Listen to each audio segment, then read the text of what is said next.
Pat, great to have you on. For those who don't know, you're still coaching, and you're coaching someone with a fair bit of talent that likes knocking off higher-ranked opponents. Xiang Wang of China takes on Madison Keys tomorrow. She took out Coco Gauff in the first round, dominated Van Uytvanck, and looks to be in ripper form.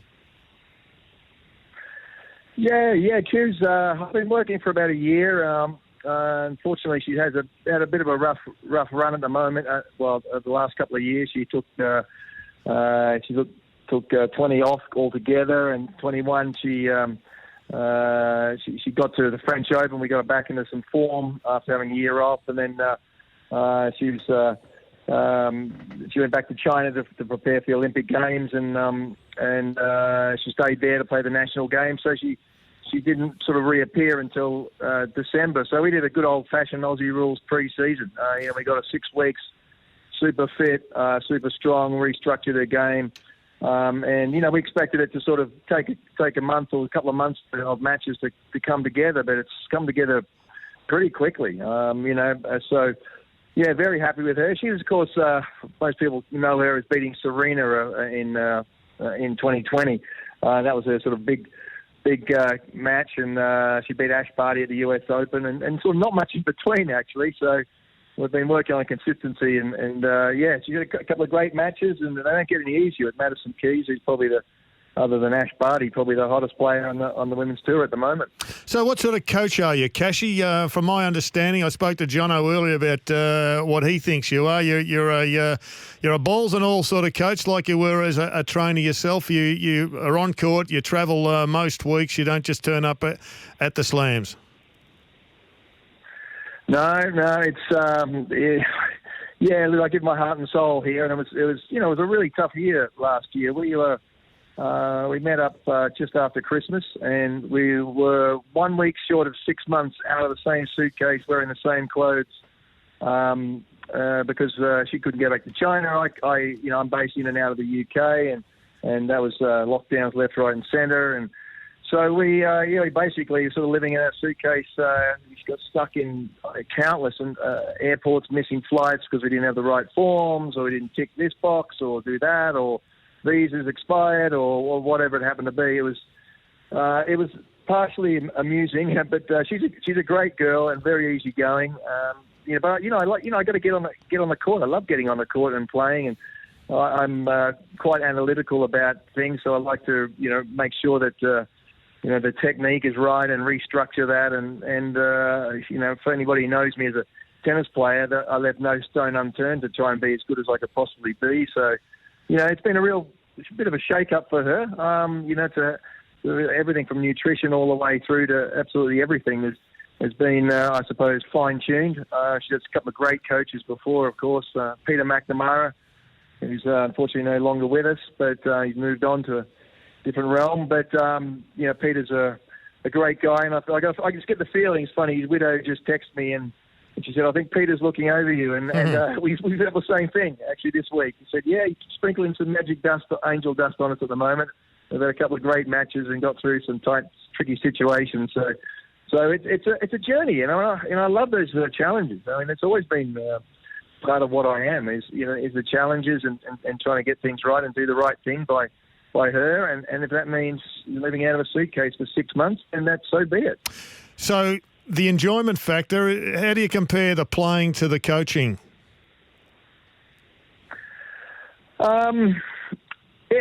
Different. I mean, I'm glad she's doing the hard work. I've got to be honest, I'm a pretty nervous type of coach. Yep. On the sidelines watching the matches. It can get a bit frustrating, especially when you're making a comeback. She's been out. I said she's out for a year, and then she's she's away again for another 5 months, and we sort of went back to square one, and now I've gone back to square two, and so remembering sort of things again, and when you're out of form, if you've been out of footy, and you come back after a year of reconstruction knee injury, it just takes a while to get going again, and that's sort of where we're at, and it can get a bit frustrating. The basics can sort of slip away at times, but there's nothing like getting out there and doing it in the cauldron of a centre court or a big match arena, and you just kind of got to do that, don't you, to get yourself back into form. And And, I realise that, and she realises that. And, I'm lucky she's a lovely girl, and we have some laughs, and she's easygoing. So we get on pretty well, and we just get on with things, really. Pat, what's your perspective of the Peng Shuai situation, and what dealings with coming in, your experience of coming in and out of China as a tennis coach been recently? Well, I haven't been in there, but I know I wouldn't say firsthand, secondhand, that I've talked to some of the coaches who have been associated with the Chinese players, and they scratch their head and they're saying, "What's this all about? She's home, she's fine." And I said to them, I said, "What do you mean she's home and she's fine? What about all this drama?" She said, "She doesn't know what is going on. She wonders what all the attention's about." And she wonders why nobody believes her. She sent an email to the WTA, they didn't believe her. Sent a video, they didn't believe her. Sent another video with IOC members there, they still didn't believe her. And then they cancelled the Chinese tour because they still didn't believe her. And she's like, "What's going on? She's perfectly fine and she's at home." And everybody says that, says, "What?"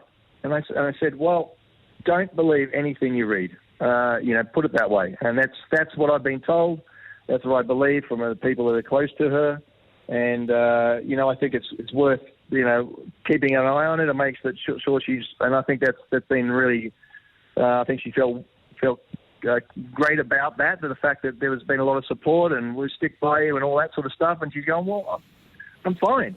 I mean, I wouldn't say that this is all of nothing because I don't know 100%, but I think there's a massive beat up on this. I think it's a massive beat up, and I don't think it's anything like that we've been led to believe, put it that way. Interesting stuff, Cashy. Can you tell us about China itself, how tennis is in China? Are we going to see this wave of exceptional players come through that people have been talking about for the last decade?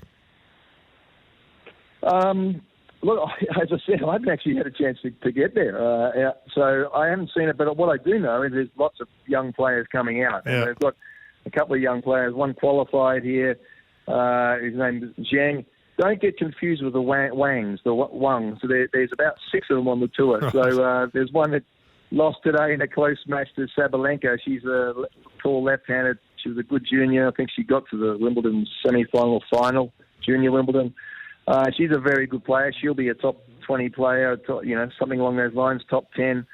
So, there is a lot of girls coming out. The men, it's been a lot harder. I think it's much more, it's tougher to break through in the men particularly quickly. But, I think there'll be continue to be a lot of good players there. There's a lot of tennis academies out there, and they feel that's a great opportunity for their the parents feel it's a great opportunity for their daughters to make it in a professional sport. So we cast our eyes to tonight, Cassie. There would be no two people further apart in, I guess, their attitudes to the game. You've got the showman, and you've got yourself, who was a hard-working, cross every T and dot every I sort of person. How do you view the Kyrgios show? With a grain of salt, I got to be honest. It's I don't know. It's amazing talented player. I mean, there's just no doubt. There's barely a player who's more talented than Nick. He does things by his own way, and I think that's fascinating in itself. And ironically, he doesn't play an awful lot of tennis. Hasn't played a lot of tennis this last year, but it doesn't seem to affect him because he's such an amazing talent and ball striker and mover but when it comes down to nitty gritty and he's got to beat Medvedev tonight over 5 sets and then back it up the next against somebody else who's going to be tough opponent, can he do it? Play two 5-set matches in a row and get through? Well, no, he can't. He's proven he can't do that. But can he knock somebody off and entertain us all and play some of the most brilliant tennis we've ever seen anybody do? Yeah, absolutely. It's he's got to find that blend, that right recipe, and he may well do that in the next few years. But time is running out. There's often players who get to their late 20s and 30s and start getting injuries, and that's the end of it. And you tend to think. Pat Rafter put it well. He said, "Look, if this kid doesn't win a few Grand Slams, something went wrong." I mean, he's only been to one quarter final in his whole career. So he's got plenty of upside, and he's he's got another handful of years left maybe to do it, and we'll just see how he goes during those years. Cashy, great privilege to have you on. Thanks so much. Appreciate it. No worries, guys. Always great to chat with you. All the best.